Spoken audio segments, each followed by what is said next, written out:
souvenez de la dernière fois où vous avez eu des frissons en écoutant de la musique? Bon, probablement pas maintenant. Mais depuis que la musique est dématérialisée, qu'elle est mise sur les téléphones portables, qu'elle est transmise en Wi-Fi ou en Bluetooth, principalement en Bluetooth, à des enceintes nomades, les émotions, c'est très très rare. La qualité de l'expérience musicale est très rare aussi. On a des problèmes de connexion. On veut se connecter à plusieurs, ça ne fonctionne pas. On s'éloigne de l'appareil, ça ne fonctionne plus. On a un appel téléphonique, tout s'arrête. Et le son, il est relativement sans relief. Alors nous, on a décidé que tout ça, c'était terminé. On souhaite de la musique tout le temps, des émotions partout. Et pour ce faire, on a créé une boîte, donc une chaîne hi-fi, portable, sur batterie, que vous pouvez emmener partout. Dans cette chaîne hi-fi, on y a intégré votre discothèque préférée. Donc on peut stocker, selon la taille de l'unité de stockage, on peut stocker 200 CD par exemple, en qualité CD. Au-delà de ça, quand l'enceinte est chez vous, elle est connectée à votre box internet, et auquel cas vous avez accès à tous les services de streaming, YouTube, Deezer, Spotify, Qobuz, les radios internet.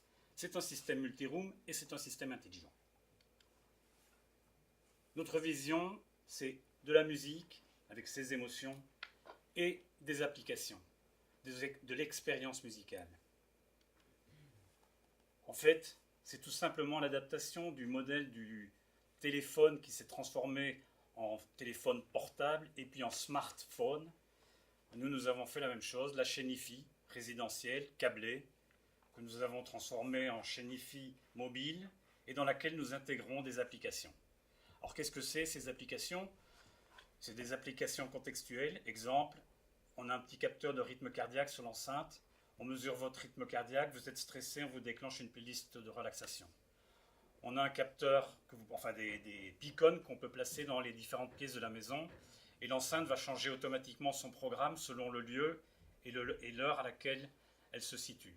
Donc votre enceinte peut être votre réveil matin, vous allez dans votre salle de bain, elle change de programme parce que dans la salle de bain, vous n'avez pas envie d'écouter le programme de la chambre, etc., tout au fil de la journée, et donc sans jamais sortir votre smartphone, de manière complètement autonome. Nos business models, qu'est-ce que c'est? En fait, on cible deux marchés. On cible le marché du particulier. Le marché du particulier, c'est avec l'enceinte dont je viens de vous parler. Et on va s'adresser en priorité aux audiophiles parce que la qualité du son de notre système correspond aux attentes des audiophiles qui aujourd'hui ont certes de belles chaînes hi-fi mais ne peuvent pas les emmener avec eux en vacances sur leur terrasse ou dans leur jardin ou que sais-je, partout. Et ensuite, notre deuxième cible, ce sont les urbains, donc catégorie 30-55 ans, des gens qui sont connectés, mobiles, et c'est pour ça que nous développons nos applications, c'est pour justement s'adresser à un maximum de personnes. Mais également, cette enceinte, son concept peut être adapté au monde du B2B, et donc je le traduis par l'expérience de marque. Et en particulier, par exemple, aujourd'hui, on est en développement d'un projet avec un grand groupe automobile, donc on a une enceinte, un système audio qui est à l'instant développé dans une voiture. Et on fera les essais chez ce constructeur, donc on remet le prototype, si vous voulez, chez ce constructeur le mois prochain.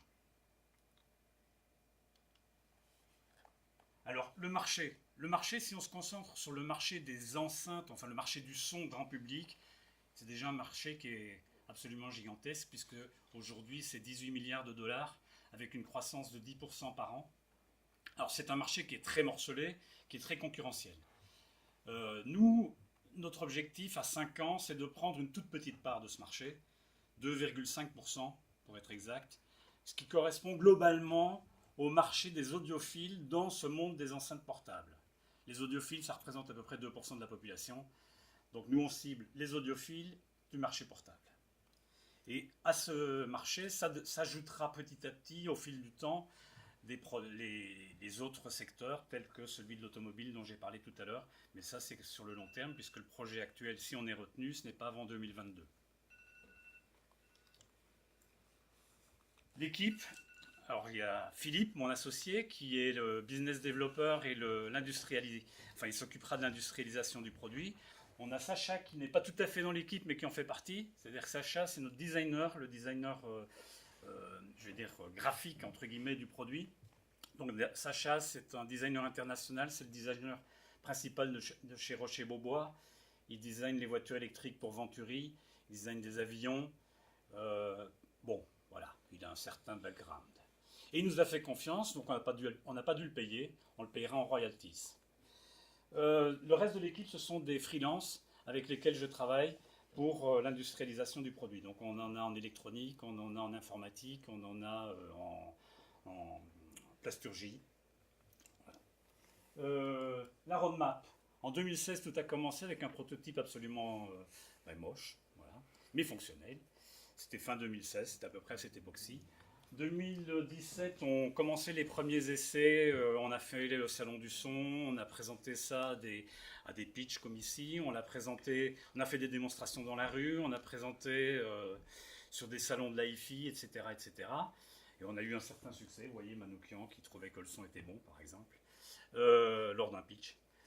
Ensuite, en 2018, on était au CES de Las Vegas, donc là, le 30 novembre 2017, on a reçu le design de la part de Sacha Lakik.